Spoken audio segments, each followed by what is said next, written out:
ወንጌል ማርቆስ ምዕራፍ 3 ኢዱ ዝለመሰሰብ ከም ዝሕወየ ቁጥሪ 1 ከም በሐድሽ ድማ ናብ ቤት ጸሎት ኣተወ ኣብኡ ኸኣ ኢዱ ዝነቐጸት ሰብኣይ ነበረ ምንቲ ክኸስዎ ድማ ብሰንበት እንተ ኣሕወዮ ይጸናጸንዎ ነበሩ እቲ ኢዱ ዝነቐጸት ሰብኣይ ተንስእሞ ኣብ ማእከል ደው በል በሎ ንሱ ድማ ብሰንበት ጽቡቕ ምግባር ዶ ወይስ ክፉእ ምግባር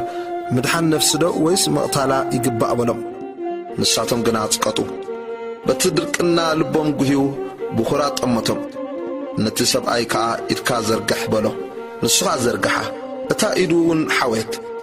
ፈሪሳውያን ድማ ብኡብኡ ወፂኦም ከመይ ገይሮም ከም ዘጥፍእዎ ምስ ሄሮድሳውያን ኮይኖም ብዛዕባኡ ተማኸሩ ንየሱስ ብዙሕ ሰብ ከም ዝሰዓቦ ቁጥር 7 ኢየሱስ ድማ ምስ ደቀ መዛሙርቱ ናብ ባሕሪ ኣግለሰ ካብ ይሁዳን ካብ ገሊላን ከኣ ብዙሕ ህዝቢ ሰዓቦ ከመይ ዝበለ ዓብዪ ግብሪ ከም ዝገበረ ምስ ሰምዑ ካብ ኢየሩሳሌም ካብ ኤዶምያስ ካብ ማዕዶ ዮርዳኖስ ካብ ምድሪ ጢሮስን ሲዶናን ብዙሓት ህዝቢ ናብኡ ተኣከቡ ንደቀ መዛሙርቱ ድማ እቲ ህዝቢ ምእንቲ ከይደፍኦ ንእሽቶ ጃልባ ከጽንሕሉ ነገሮም ንብዙሓት ኣሕዊዎም ነበረ እሞ ስለዚ ሕማም ዘለዎም ኩሎም ምእንቲ ክትንክይዎ ኣብኡ ይወድቁ ነበሩ ርኩሳት መናፍስቲ እውን ምስ ረኣይዎ ንስኻ ወዲ ኣምላኽ ኢኻ ኢሎም እናጨደሩ ኣብ ቅድሚኡ ተደፍኡ ንሱ ኸኣ ከየግህድዎ ብዙሕ ገንሖም 12 ሐዋርያት ከም ዝሓረ ቁጥሪ 13 ናብ ከረን ደይቡ ድማ ንዝደለዮም ጸውዐ ናብኡ ኸኣ መጹ ምስኡ ምእንቲ ክኾኑን ክሰብኩ ምእንቲ ክልእኾምን 12 ገበሮም ሕሙማት ክሕውዩ ኣጋንንቱን ከውፁ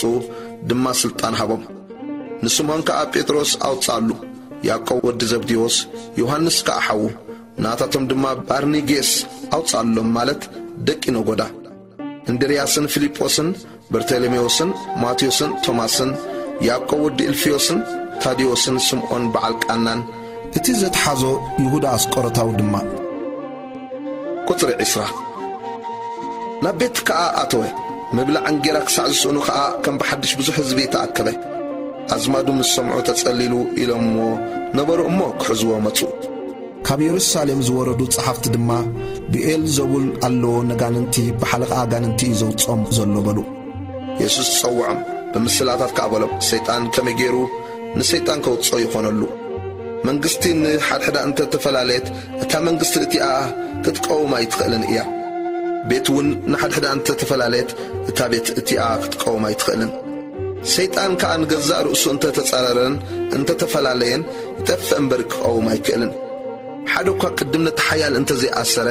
ናብ ቤት ሓያል ኣትዩ ገንዘቡ ክብዝብዝ ዝኽእል የልቦን ሽዑ ኸኣ ቤቱ ይብዝብዝ ንደቂ ሰብ ኩሉ ሓጢኣትን ዝጸርፍዎ ዘበለ ጸርፍን ክሕደገሎም እዩ እቲ ንመንፈስ ቅዱስ ዝጸረፈ ግና ሓጢኣቱ ንዘለዓለም ይኹንኖ እምበር ንዘለዓለም ሕድገት ከም ዘይረክብ ብሓቂ ይብለኩም ኣለኹ ርኩስ መንፈስ ኣለዎ ስለ ዝበሉ እዩ እዚ ዝበሎም ኣደ ኢየሱስን ኣሕዋቱን ቁጥሪ 31 ኣዲን ኣሕዋቱን መጹ ብወጻኢ ደው ኢሎም ከኣ ጸዋዕቲ ለኣኽሉ ብዙሕ ህዝቢ ከቢብዎ ተቐሚጡ ነበረ እሞ እነሆ ኣዴኻን ኣሕዋትካን ኣብ ወጻኢ ኣለዉ ይደልዩኻውን ኣለዉ በልዎ መሊሱ ኣደይ መን እያ ኣሕዋተይ ከ እንመን እዮም በሎም ነቶም ከቢቦሞ ተቐሚጦም ዘለዉ ጠሚቱ ከኣ ኣደይን ኣሕዋተይን እነው ሓወይን ሓብተይን ኣደይንሲ ፍቓድ ኣምላኽ ዝገብር ዘበለ ኩሉ እዩ ይበሎም